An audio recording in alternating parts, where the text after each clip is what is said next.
Hi there, I'm Anna. Hi, and I'm Linda. We're from the Sewing Cafe. Welcome to This Week in Class. This Week in Class offers simple, helpful, best practices and insights that you will learn during the time you're with us in class. We're going to share with you some of our favorite tips and tricks, and if you want to learn more, why not sign up for one of our many sewing classes that we offer.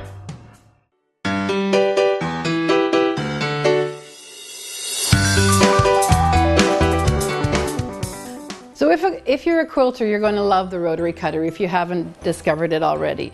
You're going to use your ruler and your cutting mat, and you want to make sure that when you're standing at the mat that your elbow is about 6 inches off the mat, and that's going to allow you to push forward with the Rotary Cutter so that you're getting a nice even cut.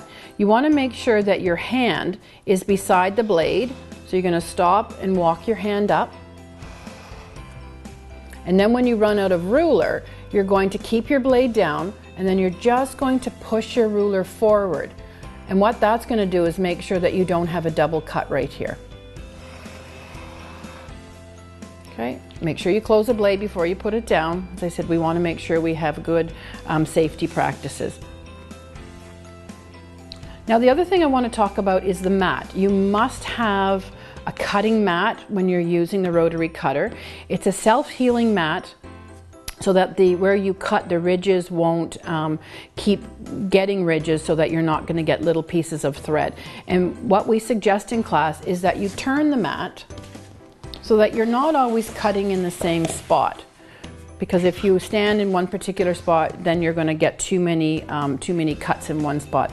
The other thing we suggest is don't go backwards, because you can't always, go straight. And so what you're going to end up with is double cuts, and they're not going to be straight. So always try and press evenly away from you.